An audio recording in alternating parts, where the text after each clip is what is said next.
주경신학은 신학 분류에 있어서 가장 중요한 거다. 왜? 성경을 어떻게 읽고 먹고 지킬 것인가. 이 세 단어를 잊으면 안 돼요. 성경을 어떻게 읽어야 되고 이걸 먹어야 되고 음식으로 어떻게 이거를 내가 지킬 것인가. 자, 여기에 이제 나오는 게 뭐냐면 언어입니다. 언어. 첫 판부터는 언어입니다. 그러니까 신학을 하고 목회자가 되겠다는 사람은 기본적으로 말을 하면 언어의 재능이 있어야 됩니다. 왜? 성경이 그런 언어로 기록되었기 때문에. 여기는 지금 제가 얼마나 성경 연구에는 많은 것들이 요청되게 수있을까 하는 거를 조금 신경을 건드릴 정도로 내가 자세하게 적어 놓은 거예요. 첫째가 뭡니까? 성경은 히브리어와 아람어로 구약에 기록되었다. 히브리어와 아람어입니다. 아람어는 히브리어 사촌입니다. 이 아람어는 예수님 당시에는 히브리어는 글자로만 쓰고 문학적인 이런 책에만 있지 실제 회화는 다 아람어였어요. 그 여러분이 잘 아시는 에바다, 네? 에바다 그러죠. 네? 이건 아람어입니다. 아람어. 이거는 에프타흐.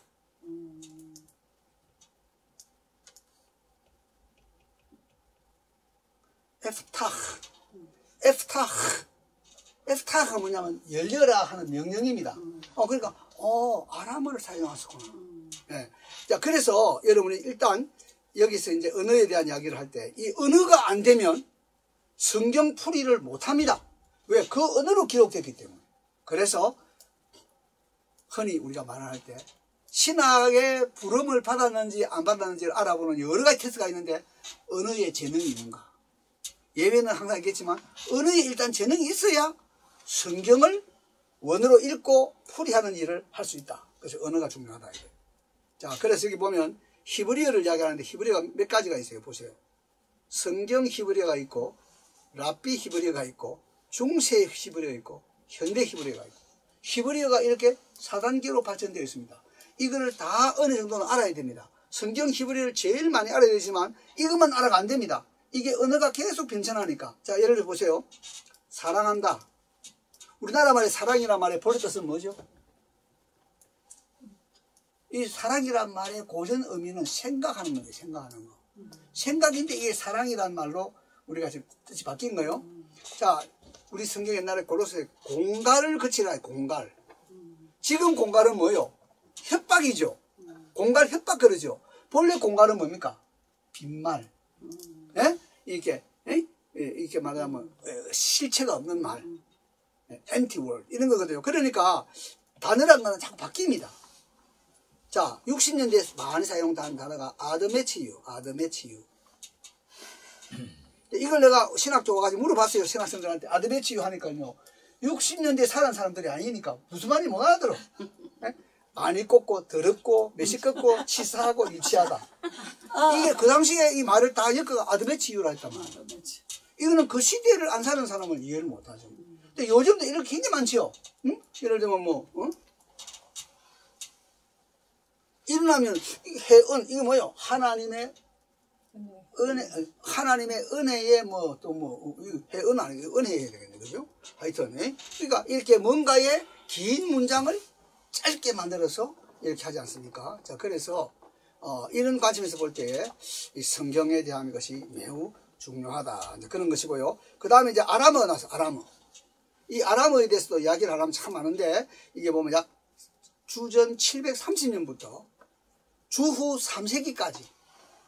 예, 이게 이제 주후 3세기. 예, 이거는 지금 현재도 현대어에도 아랍어를 쓰는 사람들이 있는데 그래서 이게 쭉 보면 제가 설명해 놨습니다만은 이 아수르가 그 북왕 이스라엘을 패배시켰을 때부터 아람어는 국제적인 언어로 사용되는 거예요. 그리고 언제까지? 예수님 당시까지도 이게 국제적인 언어로 사용되어진 겁니다. 자, 그래서 이렇게 보면 구아람어가 나오고, 구아람어. 이게 다 이제 발굴된 것들 내용입니다. 그럼 이제 중기아람어가 나오고, 그 다음에 이제 여기에 보면 중기아람어에 이제 비문도 있고, 또 경전도 있고, 그래서 여기 보면 이제 벌써, 유대인들의 이러한 쿰란의 사회사본 같은 거, 또 외경 같은 거, 이런 게 다 이제 아람어로 기록되어 있었다 하는데 그런 식이고, 그 다음에 여기 보면 후기 아람어가 나오는데 이거는 벌써 주 3세기부터 12세기까지 지금도 아람어를 쓰는 종족들이 있습니다. 시리아 쪽에 가면 어떤 이렇게 좀 고립된 마을에는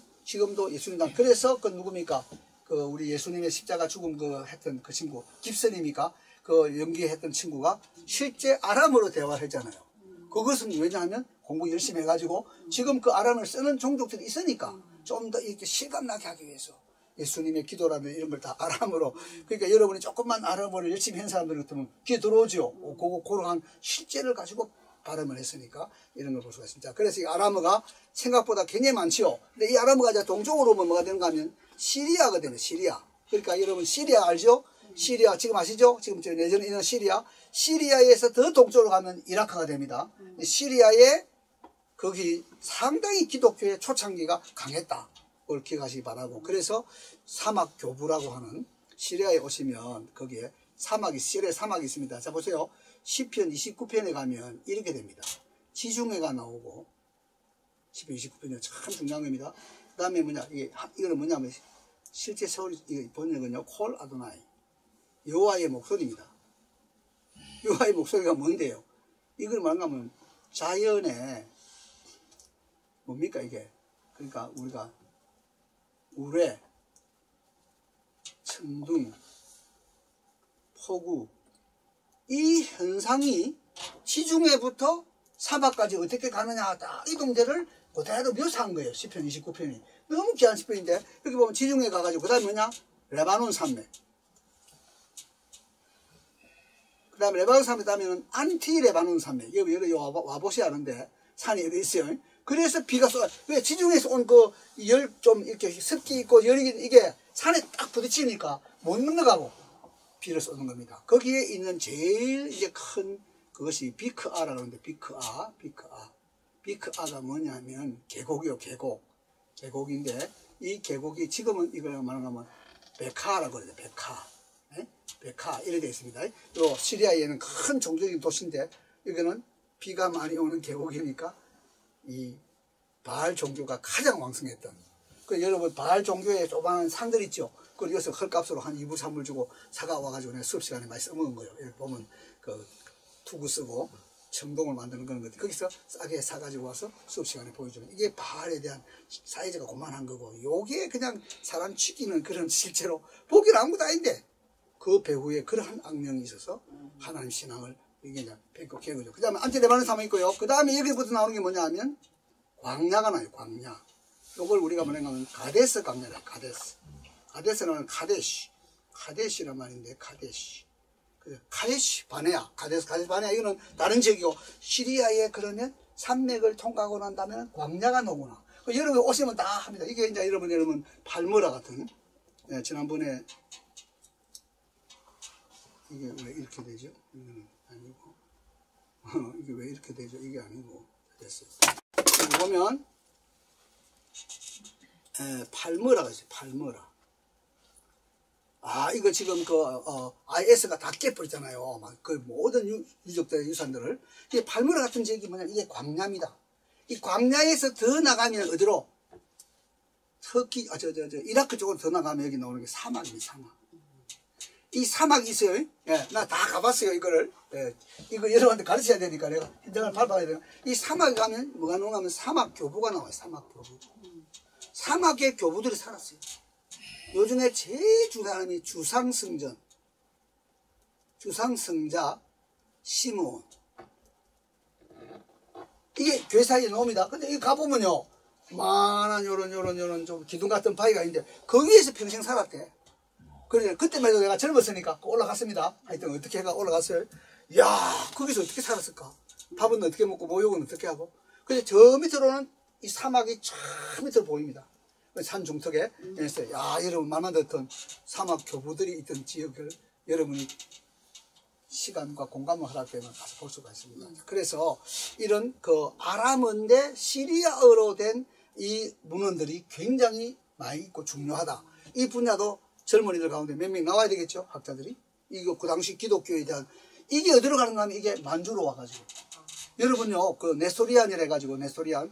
이 쉽게 말하면 동방의 이 정교가 시리아에서부터 와가지고, 우리 만주까지 온 거예요.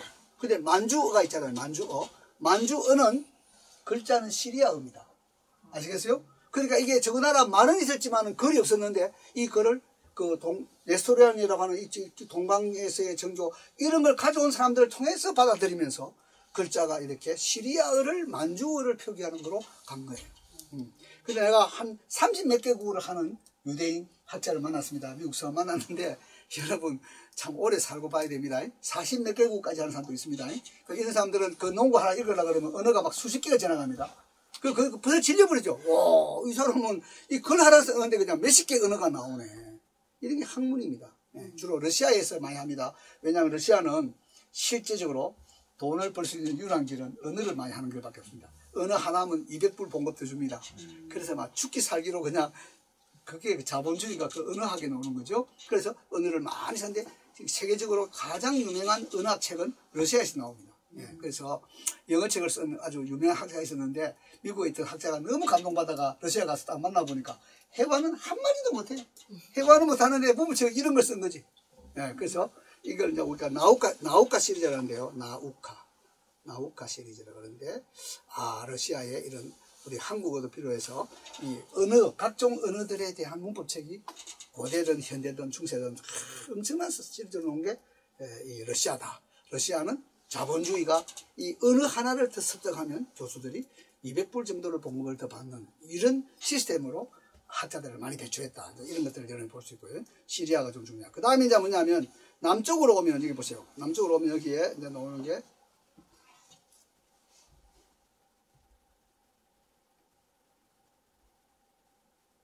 왜 시리가 이렇게 됩니까? 그죠?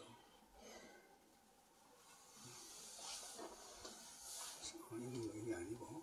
자, 이거 어떻게 없애야 되나?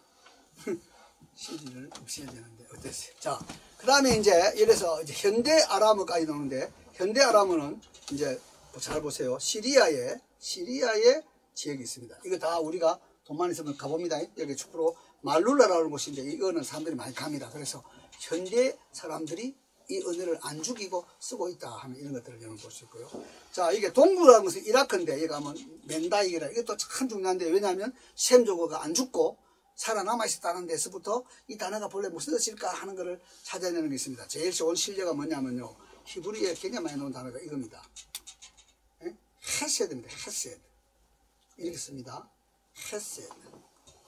이게 우리가 신실, 또 뭐 자비, 뭐 이렇게 번역하는 단어인데, 제 딸 이름이, 둘째 딸 이름이 신실이라서 제가 헤세드라 붙여놨어요. 헤세드. 근데 이 단어가 무슨 뜻인지를 우리가 알 수 없는데, 요게 멘다이로 가면 하스투.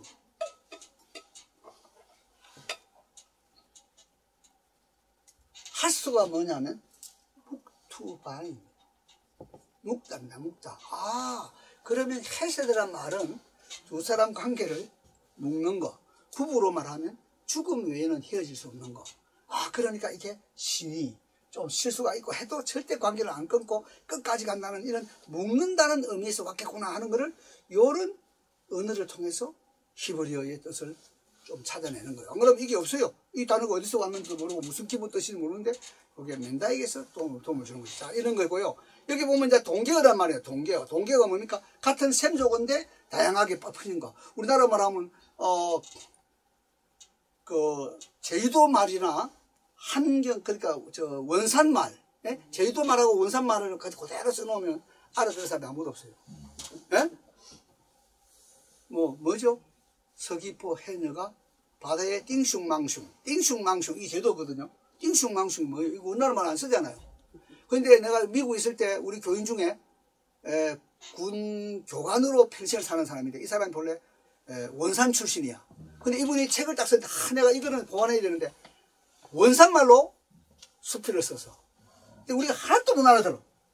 그 원산말로만 딱 썼는데 하나도 못 알아듣고 제가 북한에 왔다 갔다 하면서 뭘 가져왔는가 하면 북한의 법전 그거 가져왔고요. 그 다음에 한글 사전, 큰 대사전 2권을 가져왔는데 딱 보니까요 눈물이 쭉 나는 게 우리나라 말의 순수한 좋은 말들이 북한에 다 있는 거야. 엄청난 사전이요.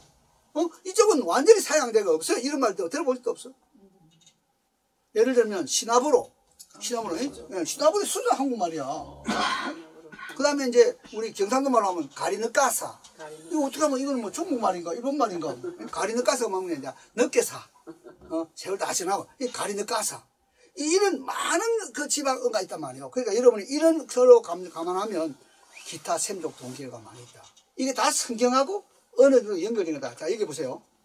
이거 다 제가 공부를 한 거예요. 그러니까 적어도 몇 개국을 했을까는 묻지 마세요입니다. 근데 선생님이 보통 수업 시간에 카드 이만하게 딱 주면서 공부하는 학생들한테 앞에는 현대 히브리, 현대어, 뒤에는 고대어, 몇 개국을 할 줄 아는지 써봐라 그러면. 아시겠어요? 첫 시간에 그 선생님한테 다 그걸 돌려요. 그럼 이 친구들이 대강 몇 개국을 하는 친구들로 앉아있구나. 그런 걸 하는데 되게 한타성은 지나갑니다. 고대어, 현대어를 다 합치면. 그래서 이게 굉장히 성경을 연구하려고 그러면 일단 언어에 대해서 상당한 노력도 해야 되고 재능도 있어야 되고 언어를 좋아해야 되고 이런 것들을 알 수 있습니다. 이게 우가릿이 나오는데요. 우가릿은 지금으로는 시리아에 있는 지역인데 시리아인데 우가릿은 뭐냐면 바알을 찬양하는 문헌이 많이 발견된 거야. 그러니까 우리 성경에 시어를 공부하려고 그러고 바알 종교에 대한 공부를 할 때는 반드시 우가릿에서 써져 있는 문헌들을 공부를 해야 돼요. 이걸 우리가 바알 사이클이라고 하는데 바알 사이클, 바알. 그래서 바알에 대한 그 계절에 따라서 봄, 여름, 가을, 겨울 따라 이런 생각을 한 겁니다. 그 다음에 가나안어가 있어요. 가나안어. 이거는 뭐냐면 아마르나 서신, 이건 바로 요수아서 정복, 정착에 대해서는 반드시 해야 될 공부가 뭐냐면 아마르나 서신입니다. 요거는 이집트에 아마르라는 동네가 있는데 거기서 발견된 편지들이 뭐냐, 주전 1360년경에 전 세계적으로 했던 외교 문서입니다. 문서인데 뭐냐, 기록은 이집트에 되었지만은 글은 가나안 언어입니다. 그래서 이거를 공부를 딱 해야만 요수아 시대의 정복 정착에 대한 내용들을 많은 것들을 여러분이 찾을 수가 있습니다. 자, 그 다음에 이제 페니키아어와 퓨니데, 이거는 뭐냐면 여러분 그 우리가 흔히 말하기를 알파벳이 어디서 왔다 그러죠? 알파벳이 알파벳이요. 이게 이제 히브리어의 알렙, 이게 베트인데 이게 뭐냐면 페니키아에서 히브리어가 헬라어 쪽으로 가게 되는 거예요. 그래서 이게 페니키아가 굉장히 중요한 것이고, 여기에 이제 퓨니어라는 것은 북아프리카에 이제 이 두 지역들이 소통하면서 이렇게 됩니다. 자, 모압어가 있고 에돔어가 있고 암몬어가 있어요. 여러분한테는 굉장히 멍하지만 성경에 모압, 에돔, 암몬이 있으니까 그 사람들 쓴 말이 있을 거 아니에요. 이런 것들을 연구를 해서 밝힙니다. 자, 남쪽으로 오면 아랍어가 있죠. 아랍어. 이 아랍어는 한 번도 죽은 적이 없기 때문에 굉장히 문법이 복잡하고, 또 그러나 여전히 생조어니까 우리의 어떤 것들의 뜻을 발견하는 데서 도움이 되는 거죠. 그래서 남아랍어가 있고, 그 다음에 고전적인 아랍어 있고, 우란 같은 고전적인 아랍어 있고, 현대 아랍어가 있다. 그 다음에 에티오픽이 있습니다. 여러분 잘 아시는 대로 에티오픽은 게에즈라고 하는데, 게에즈. 에티오픽은요, 왜 중요합니까? 이게 실제로 말하면 이제 스바 여왕이 솔로몬하고 어떤 사랑의 관계를 가지면서 왕족의 후손들이 나왔다. 근데 이상한 거는 에티오피아 사람들은요, 얼굴은 검은데 완전히 귀족티가 납니다. 첫째 빼빼하고요, 둘째 키가 크고요, 셋째 남자와 여자분들이 잘생겼어요. 그래서 내가 예루살렘에 가서 에티오피아의 교회가 설교를 했는데 너무 처음에 아주 오래전에 정말 이거는 정말 왕족이다. 모습 자체가 왕족이에요. 얼굴만 검다 뿐이지 너무나 잘생겼고 딱 체격이 딱 주눅 맞고 좀 고상하게 생겼어요. 그래서 이제 이런 점에서 여러분이 에티오픽이 있고요. 콥틱이죠. 콥틱, 이거는 기독교의 초기에 대한 거는 콥틱으로 다 기록되었기 때문에 이 많은 언어들이 있다 하는 것이고 문헌들이 있다는 것이고 연구해야 된다는 것이죠. 자, 이제 동쪽으로 오면 아카드가 있습니다. 이 아카드는 동쪽의 셈족인데 이거는 이제 옛 아카드부터 시작해서 그 다음에 이제 바벨론 시대까지의 아카드가 쫙 기록됩니다. 그래서 아카드는 히브리어 공부에 있어서 매우 중요한 동쪽 셈족으로서의 역할을 하는 겁니다. 자, 그 다음에 이제 비셈족어가 나오는데 거기에는 수메르가 나옵니다. 이게 이제 제가 한 박사학위를 한 게 수메르인데, 이게 보세요. 굉장히 오래, 주전 3200년부터 1600년까지의 이 수메르, 쐐기 문자로 쓴 그림 문자가 됩니다. 자, 여러분 제가 좀 우스개 같은 이야기를 하겠는데 보세요. 여러분 한 번 보면 절대 안 잊어볼 거예요.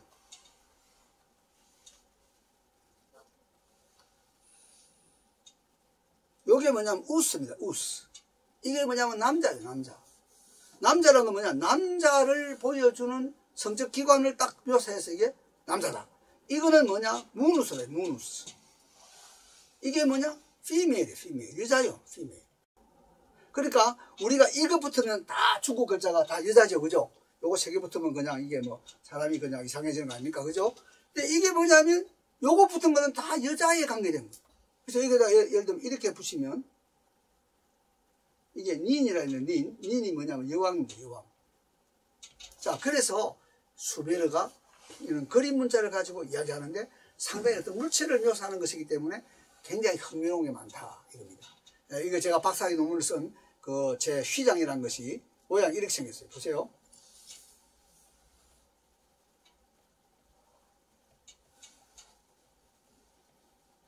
이게 바락이라고 읽는 휘장입니다. 휘장. 그 내가 이걸 들고 하버드 대학에 있는 교수, 예일 대학에 있는 교수 가서 이 그림을 한번 분석해봐라. 이거 뭐고? 하고 물으니까 많은 사람이 상상력이 동원되고 학문적인 배경을 가지고 하는 건데 하는 말이 지구랏이다. 지구랏. 여러분 지구랏이라는 것은 인공적인 탑으로 만드는 산입니다. 지구랏. 그래서 아 이게 청계고, 아 이거 청계고 위에서 보면 이게 산등성이가 요래 보이고, 그죠? 뭐 이렇게 설명해서 이게 지구랏이다. 흙이다 흙. 이렇게 인공 쌓은 거다. 이렇게 해석을 했는데 제가 학위 논문을 쓰는 동안에 1987년에 독일에서 가장 오래된 그러니까 3250년경에 만들어진 요게 이제 우리가 어디냐면 에렉이라는 곳인데 에렉. 예, 우리가 이게 와르카, 이런 와르카. 그리고 우루크. 수메르에서는 우룩이라 그러고요. 그 다음에 현 지명은 와르카고, 예, 또 성경에서는 에렉이라고 하는데 에렉. 같은 지명의 발음이 조금 다른 뿐이죠. 요건 뭐냐면 세계에서 가장 오래된 토판이 여기서 발견됐어요. 이거를 정확하게 말하면 역사는 우룩에서 시작한다. 창세기 10장 10절에 나옵니다. 이거는 우리가 에렉이라 해요. 에렉. 역사는 에렉에서, 우룩에서, 와르카에서 시작한다. 왜요? 제일 오래된 토판이 여기서 발견됐으니까. 근데 이 토판을 딱 보니까요, 요거는 한 2800년대의 그림인데, 너무 놀랐어요, 내가. 너무 쓰다가. 3250년경부터 나오는 그림 문자에 이게 나오는 거예요. 그런데 이렇게 딱 정리정돈된 대칭이 아니고, 어떻게 그림이 그려지냐 하면,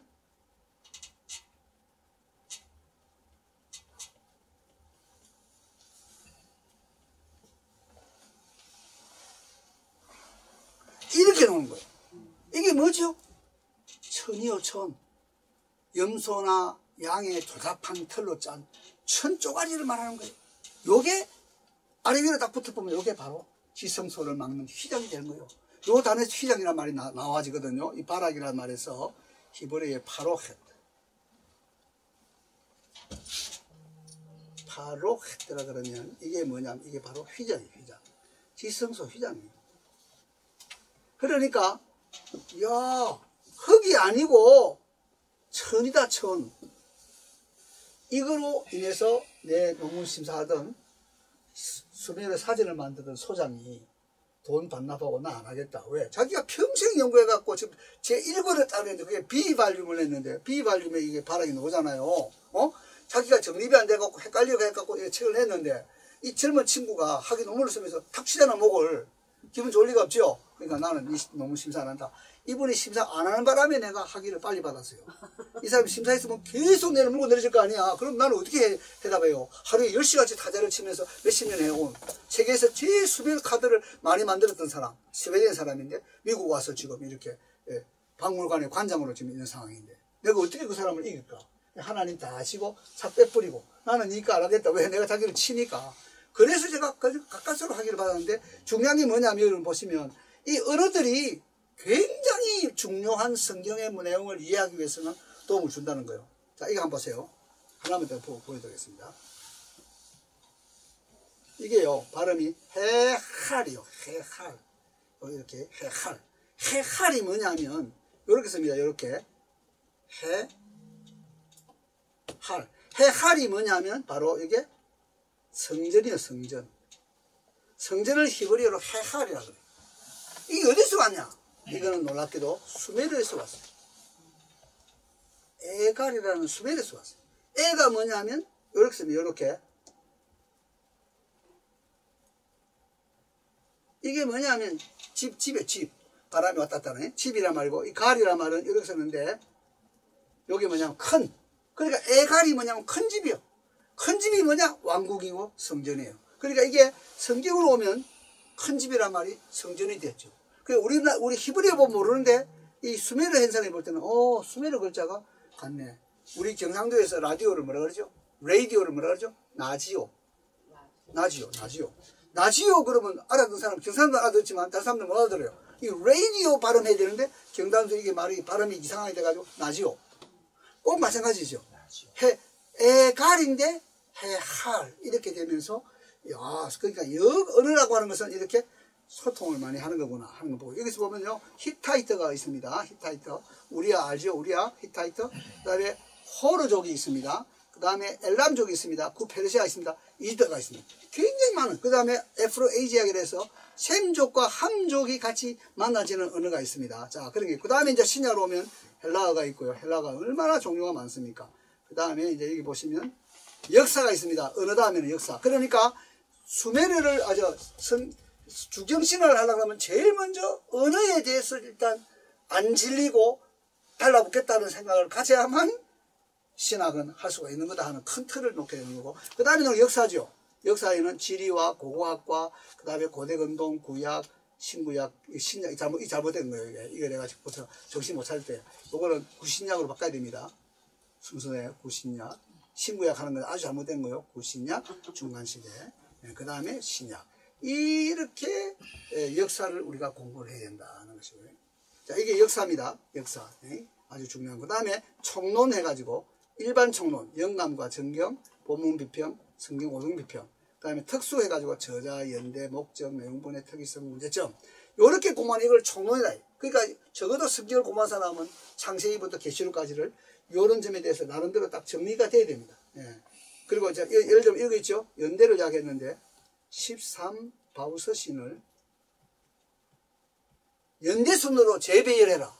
그럼 여러분이 할 수 있어야 됩니다. 제일 앞에 놓는 게 가톨릭 같은 수 아니면 가나데아스다.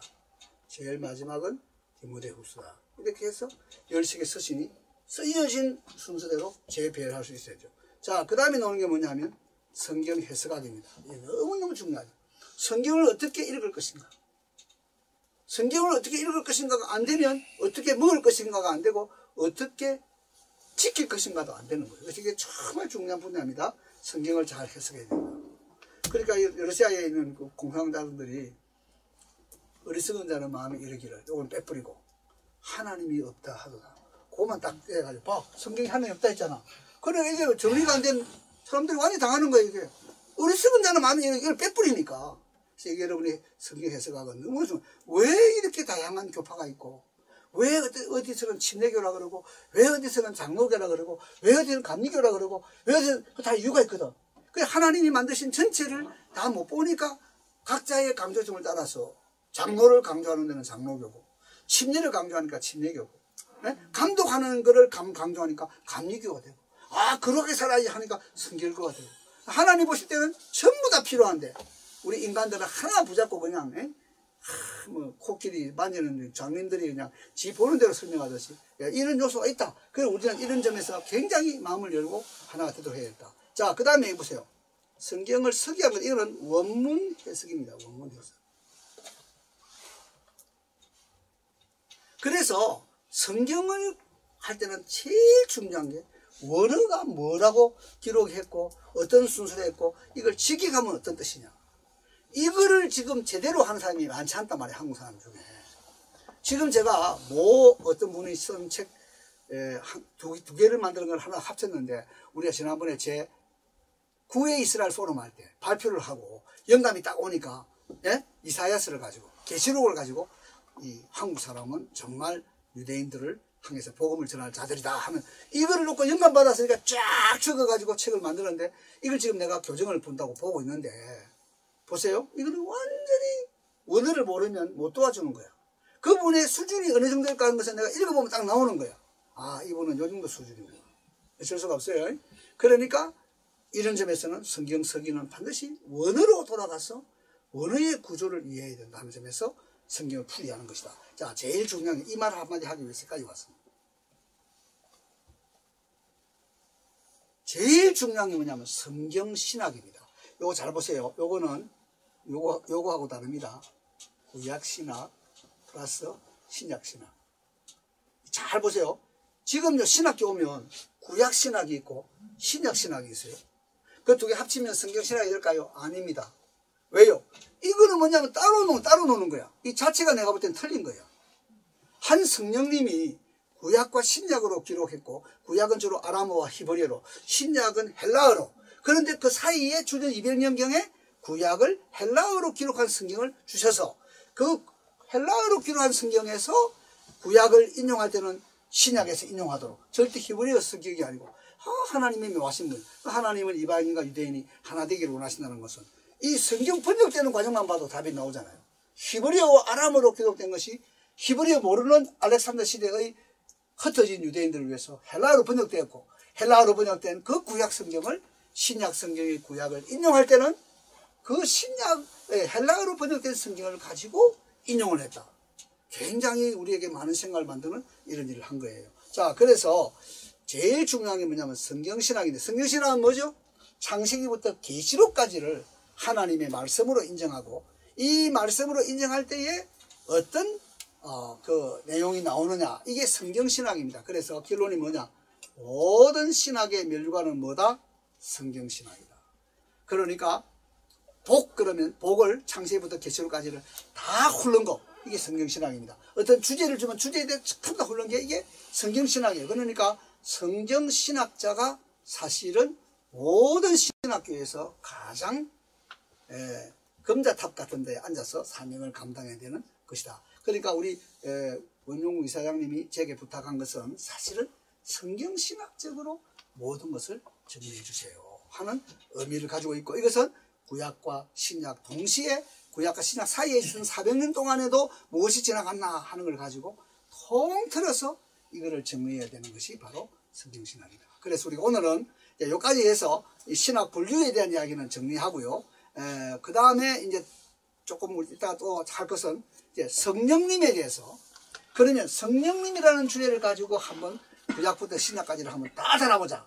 그게 성경신학적으로 보는 성령론이죠. 성령님에 대해서 뭐라 말하냐 보자. 그럼 이게 또 방대하게, 여러분 뭐 이거 제가 한 학기 박사과정에 12시간 중간고사 학기말 빼면 13시간을 강의하는, 그러니까 3학점짜리니까 2시간 한 30분짜리를 10시간 강의할 정도의 분량이 많은 겁니다. 이거를 우리가 짤막하게 정리해서, 결국은 성경, 이게 신학의 전체 흐름의 핵심은 성경신학이구나. 성경신학이 뭐라고요? 어떤 주제에 대해서 창세기부터 계시록까지 전체가 다 합치면 뭐라고 말하나. 그러니까 구약신학, 신약신학 하는 이 말은 매우 인간들이 만들어온, 매우 우리가 볼 때는 불안하고 위험한 그런 발상이다. 왜? 성령님의 책이다 그러면 구약신학, 신약신학 이래 말하기가 조금은 안 맞는 거예요. 전체를 처음부터 한 분이 의도해서 한 40명의 저자들을 동원해서 1500년에 걸쳐서 성경을 기록하겠다는 그 전체 관점에서 성경을 봐야 된다. 그래서 오늘부터 우리는 어떤 대목을 읽을 때 이게 신구약, 구약과 신약 어디에 하고 연결되는 내용들인가를 계속 연결해 보려고 하는 노력을 평생 해야만이 비교적 성경의 어떤 읽은 메시지의 전체적인 그림을 그릴 수 있다. 이렇게 된 것입니다. 오늘 여기까지 해서 우리 신학 분류에 대한 강의를 마치겠습니다. 수고하셨습니다. 감사합니다. 예.